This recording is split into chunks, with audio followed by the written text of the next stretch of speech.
Class 7th NCERT exercise 4.1 यही ना है। Yes sir. इसका क्वेश्चन नंबर 1 क्वेश्चन नंबर 1 कह रहा है कि एक सारणी में निम्न सारणी के अंतिम स्तंभ को पूरा करें। अंतिम स्तंभ यही है, ऐसे उसमें ऐसे पूरा बना हुआ होगा किताब में, लेकिन मैंने नहीं बनाया है क्योंकि हम यहाँ कैलकुलेशन करेंगे। उसका हाँ ना, कैलकुलेशन भी जरूरी है ना, मैथ्स को समझना जरूरी है ना। Yes sir. तो मैथ्स को समझ करके बनाएंगे, ना कि उतारने का प्रयास।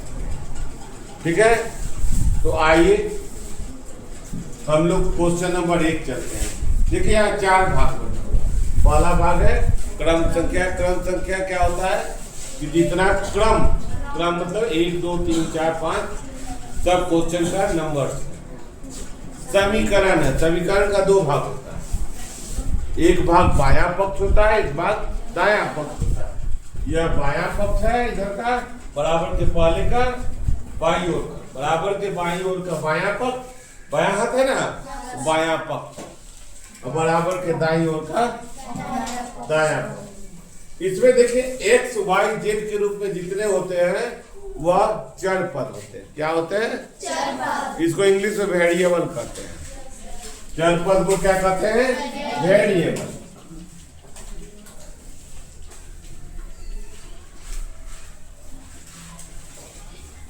वेरिएबल वेरिएबल मतलब बदलने वाला।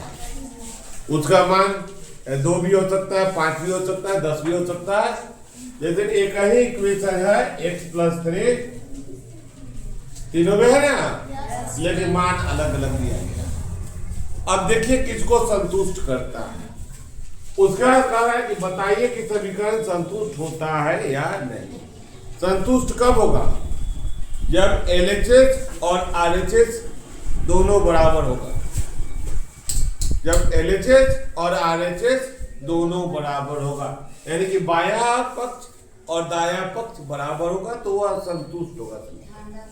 ठीक है, तो अब चले आगे सॉल्व करते हैं इसको। देखिए यहाँ पर x + 3 = 0, x बराबर 3 दिया हुआ है, x बराबर 3, तो यहाँ हम रखेंगे मान, x का मान 3 और x के जगह पर 3 रख दिए और +3 रख दिए। बराबर कितना हुआ? 6। 0 है नहीं ना, है नॉट इक्वल टू 0, तो क्या होगा? संतुष्ट है नहीं। जब आएगा तो नहीं, संतुष्ट नहीं है। चलिए यहाँ हो जाएगा इतना। चलिए अगला क्वेश्चन, x + 3 बराबर 0। x बराबर कितना है? 0। x बराबर 0 रखते हैं, तो x के स्थान पर 0 रख देंगे। अब +3 है तो +3 कर दीजिए। बराबर कितना हुआ? 3। 0 है नहीं है, तो बराबर इसका मतलब क्या है? नॉट इक्वल टू, तो नॉट इक्वल टू 0, यह भी नहीं। अब चले हम लोग इसका तीसरा भाग। तीसरा भाग क्या है? x + 3 बराबर 0, x बराबर -3। ठीक है, इसको हम लोग देख ले, x बराबर -3 है कि नहीं, तो हम इसके जगह पर x का मान रखते हैं। x की जगह पर -3 रखें, तो -3 + 3। अब देखो 3 में से 3 घट गया ना, तो क्या बच गया? यह 3 प्लस है, 3 माइनस है, 0 हो गया। तो 0 बराबर 0 है इसका, यह संतुष्ट है। ठीक है, उसके बाद अगला क्वेश्चन। अगला क्वेश्चन है क्वेश्चन नंबर 4, x - 7 बराबर 3। x - 7 बराबर 1, तो x बराबर कितना होगा? तो x बराबर 7 का मान रख के देखते हैं। x बराबर 7, तो यह क्या हो गया? 7 - 7 बराबर कितना होगा? 1 के बराबर है तो नॉट इक्वल टू 1 है ना। तो यहाँ क्या होगा? नहीं। अब क्वेश्चन नंबर 5, 6, 7, 8, 9, 10 चले ना।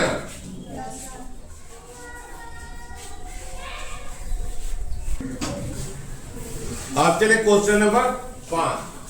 तो क्वेश्चन नंबर 5 जो है क्रम संख्या x माइनस 7 बराबर 1 है, x बराबर 8। तो यह क्वेश्चन आपको हम होमवर्क देते हैं। क्या देते हैं? होमवर्क देते हैं।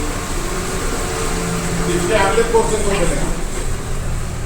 अगला क्वेश्चन क्या है? 5x बराबर 25, x बराबर 0। x के जगह पर हम 0 मान रखते हैं। तो 5 गुने 0 बराबर कितना हुआ?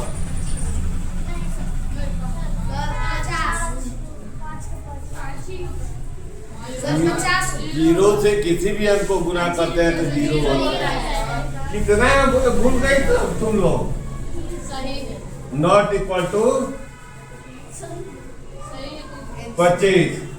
या क्या होगा? नहीं, इसका आंसर होगा नो। अगला है 5x बराबर 25। 5x बराबर 25, x बराबर 5। अब बताइए इसमें क्या करेंगे? हाँ, x का मान रखेंगे तो 5 गुना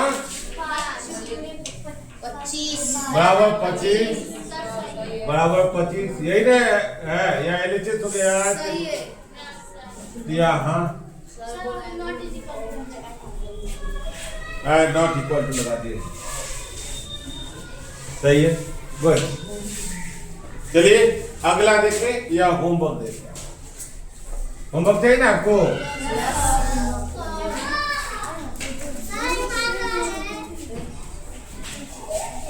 अगला क्वेश्चन है m/3 equal to 2, m equal to -6। कितना है? तो चलिए यहां देखते हैं। -6/3 इक्वल टू कितना होगा? काट देंगे तो -2 ना होगा? -2 ना होगा तो -2 2 के बराबर है नहीं। यह क्या होगा? नहीं।